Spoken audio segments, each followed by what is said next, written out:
मित्रांनो, आपण सर्वांनीच आपल्या लहानपणापासून आपल्या घरातील मोठ्या व्यक्तींच्या तोंडून गरुड पुराण या ग्रंथाचं नाव ऐकलं असेल.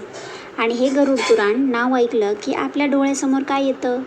तर मृत्यू, यमदूत, भयानक नरक आणि आत्म्याला मृत्यूनंतर मिळणाऱ्या यातना, बरोबर ना? पण तुम्हाला माहीत आहे का, गरुड पुराण हे केवळ मृत्यूचं शास्त्र नाहीये, तर ते मानवी जीवनाचा एक महान ज्ञानकोश आहे. आजच्या या छोट्याशा व्हिडिओमध्ये आपण गरुड पुराणाची अशीच काही बेसिक आणि अत्यंत महत्त्वाची माहिती जाणून घेणार आहोत, जी प्रत्येक माणसाला माहीत असायलाच हवी. चला तर मग गरुड पुराणाचं हे सत्य अगदी सोप्या भाषेत समजून घेऊया. मित्रांनो, गरुड पुराण हे हिंदू धर्मातील 18 महापुराणांपैकी एक अत्यंत महत्त्वाचं पुराण आहे, जे प्रामुख्याने भगवान विष्णू आणि त्यांचं वाहन गरुड यांच्यातील संवादावर आधारित आहे. एकदा असं झालं की पक्षीराज गरुड देवाने भगवान विष्णूंना सृष्टी, जीवन, मृत्यू आणि मृत्यूनंतरच्या प्रवासाविषयी अनेक प्रश्न विचारले. त्यानंतर श्रीहरी विष्णू भगवानाने गरुडाच्या प्रत्येक प्रश्नांची उत्तरे दिली.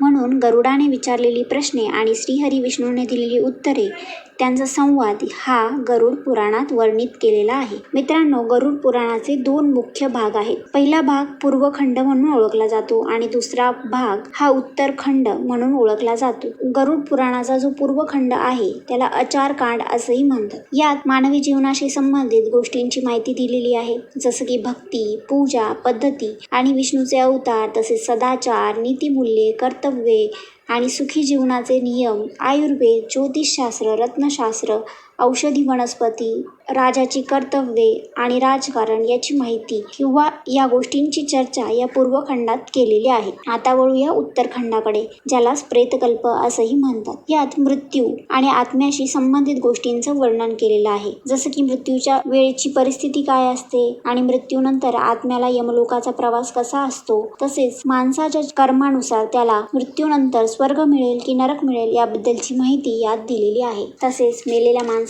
अंत्यसंस्कार, पिंडदान, श्राद्धविधी आणि त्याचं महत्त्व काय आहे हेही उत्तरखंडात वर्णित केलेलं आहे. सामान्यतः हे गरुड पुराण घरात एखाद्या व्यक्तीचा मृत्यू झाल्यानंतरच वाचतात. मित्रांनो, तुम्ही सामान्य दिवसात गरुड पुराणाचा पूर्वखंड, ज्यामध्ये विष्णू भक्ती, पूजाविधी, आयुर्वेद, नीती, सदाचार, ज्योतिषशास्त्र इत्यादींचा उल्लेख केलेला आहे, ते तुम्ही सामान्य दिवसात वाचू शकता. परंतु गरुड पुराणाचा उत्तरखंड म्हणजे प्रेतकल्प हा मात्र एखाद्याच्या मृत्यूनंतरच वाचावा. सामान्य दिवसात तो उत्तरखंड घरात वाचू नये असं म्हटलं जातं. जेव्हा कधी उत्तरखंड हा एखाद्याच्या मृत्यूनंतर वाचला जातो, तेव्हा त्या गरुड पुराणाचे वाचन ऐकल्याने त्या मृत व्यक्तीच्या आत्म्याला मोक्ष मिळतो आणि त्याला त्याच्या पुढच्या प्रवासासाठी मार्गदर्शन मिळते. लक्षात ठेवा, गरुड पुराण वाचताना मनात नेहमी पूर्वजांबद्दल आदर असावा, भगवान विष्णूंबद्दल भक्ती असावी आणि मन पवित्र असावं. मित्रांनो, आशा आहे ही बेसिक माहिती तुम्हाला आवडली असेल. आणि जर हा व्हिडिओ तुम्हाला आवडला असेल तर व्हिडिओला लाईक करा, चॅनलला सबस्क्राईब करा